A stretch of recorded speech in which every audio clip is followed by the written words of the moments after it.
烧鸟其实已经成了我在日本的家常便饭，但是这次回国之后，我就很好奇，这不就个烤鸡肉串吗？国内的店说不定比日本做的还好，我就去问了我在上海的日本朋友，才选了今天这家店。真的不愧是上海，改良之后的烧鸟原来可以这么好吃。这几天吃胖了真的很多，但是我们又到了吃烧鸟的日子。他家在新天地，我对上海其实不是很熟，但它有一点像日本的银座，好高级啊！店里的氛围真的很高级，直接开始吧。新鲜的生蚝吃起来就很像果冻，就那种生蚝淡淡的甜，它还有一点点苹果醋的味道，很开胃。吃不来生蚝的人吃这个也很开心。这个菜它真的是蚂蚁，据说是来自长白山的蚂蚁，长见识，第一次吃蚂蚁，口感其实比较像蟾蜍或者蚂蚱，那个 Q 弹的鱿鱼配上冻醋，里面还有一点点海胆，就这一口蛋白质直接拉满。但其实你尝不到什么特别的味道，主要还是那个鱿鱼的味道特别香。鲍鱼的肝永远都是一种神奇的食材，茶苦中带着一点回甘，就像是用比较青涩的梅子做的梅子酱的感觉，还有挺香的。我觉得刺身里面最喜欢的还是大腹，你空口吃都能吃到金枪鱼脂肪里的甜味，还有一种鱼肉的奶香，这个吃起来像橘子味的钵仔糕，刺身的口感橘子的果香。把刺身作为前菜，你真的会越吃越饿。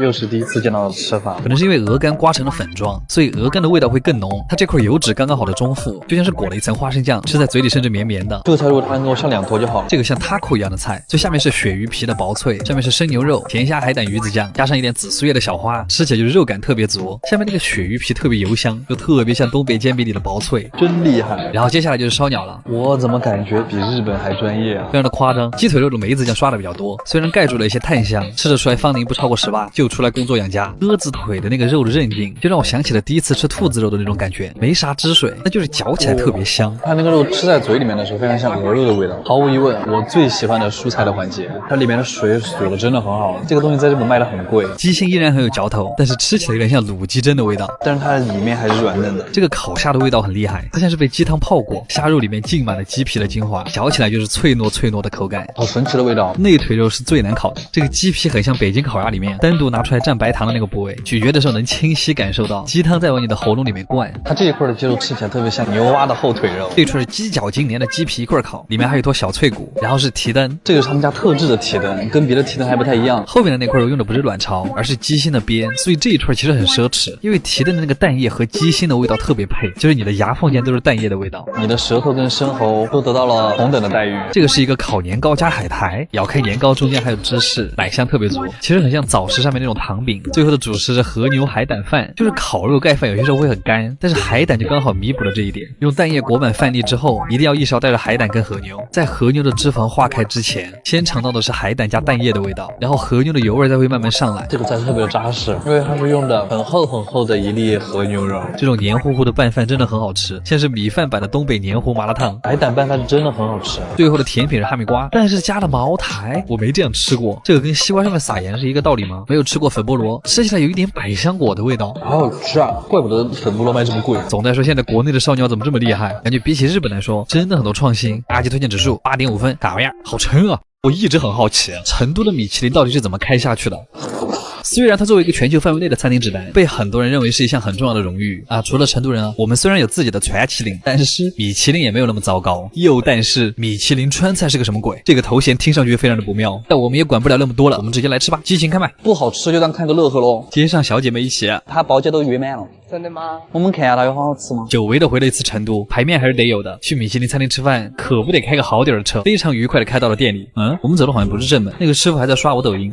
把特色菜全部点了一遍。第一个菜是鸡汤豆花，上菜的顺序真的非常广东，先喝汤再吃菜。汤底虽然很轻，但是鸡肉味还是很浓。它里面这个豆花是用鸡肉打成泥，然后再做成了豆花，细腻中带着一点扎实。我真的觉得日本应该好好学一下这个菜。日本人不吃豆花，非常奇怪。宫爆鸡丁吃多了，宫爆法式鹅肝，这个菜已经开始被骂了，但是还是尝一下好不好吃吧。这个菜其实很难说是改良还是改差。鹅肝的皮炸得很脆，里面其实还是很绵软，但还是有一种不是一家人非要硬凑的感觉。对不起，还是鸡丁好吃。这个菜我今天很期待，来成都就是一定要吃青花椒。成都的青花椒那可是我们的自豪，一点不夸张。扑面而来的冲鼻的青花椒味，它打通了我的嗅觉。里面煮的是薄切的牛舌尖肉，嚼起来脆脆的，特别像干锅蹭小菌干，你吃2片就会觉得舌头跟嘴皮都很发麻。我会以为米其林的菜是针对所有人的，但没想到师傅来真的。然后是一大盆川式佛跳墙，里面的料巨足，丸子、海参、鸡、鲍鱼、排骨、五花肉、猪蹄、鹌鹑蛋，真的很夸张。川式佛跳墙，它那个料质的调味其实很像蒜苗回锅，就是吃得出来放了很多八角。它吃起来是满嘴的胶质感，那个汁粘在你的嘴唇上，张口闭口会有很粘稠的感觉。再来一口炖的稀烂的把子肉。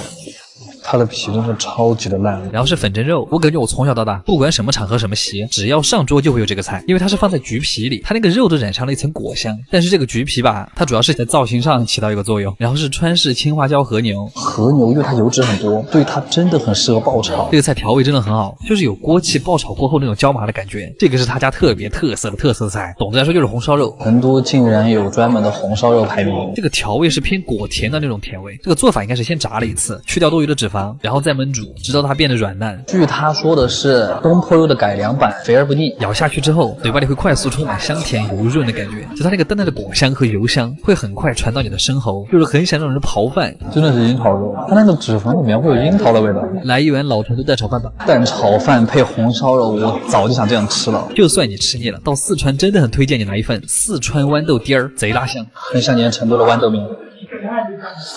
然后放在最后这个压轴的菜，是我对他们家最大的期待，麻婆鲍鱼，一整只大鲍鱼。我总结一下，他们家最好吃的2道菜，一个是红烧肉，一个就是鲍鱼。豆腐用的是老式的卤水豆腐，我还挺喜欢那个卤水味儿。刚杀的鲍鱼吃起来其实很脆，鲍鱼和肉末做这个豆腐的哨子，再加上那个味儿特别冲的豆瓣儿，特别的下饭。他们家那个豆瓣儿真的很香，它那个豆瓣甚至有种泡椒的风味。川菜真的很好，太想吃碳水了。最后的甜品是杨枝甘露，和传统广式的还有点不一样，它有点像玉米糊糊，但是特别解腻。最后3个人吃了这么多，这家店其实很适合想在安静的氛围里体验没有辣的川菜的人。阿基推荐指数8分。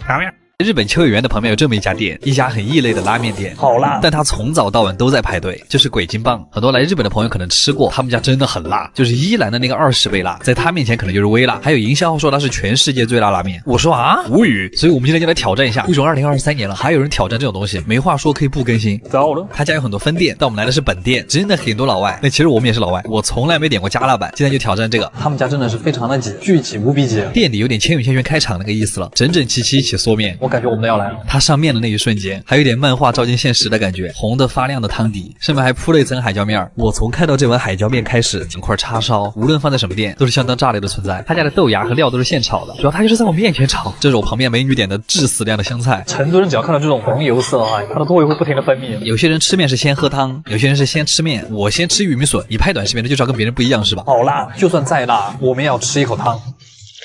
我感觉我喝了一口辣椒粉，所以它的拉面很粗，再加上汤底很浓稠，所以它每一个面条都挂了很多汤。它那个粘稠的口感其实很像阆中的牛肉面。它是用豚骨和蔬菜一起炖的汤，所以这个汤就是又油又鲜，但是它给我很腻。来口叉烧吧，他家这个叉烧真的很极品，超级的软烂。那个瘦肉保留鲜味感的同时，肥肉的部分你甚至用不到牙齿，因为你嘴巴里的任何一个组织都可以把它挤碎。叉烧无比好吃，因为很辣，所以它真的很入味。不行，我感觉我的鼻涕就和那个布加拉斯瀑布一样。刚刚我们加了个饭，我才吃了2口，我现在嘴巴已经变成这个样子了。不要问我色号。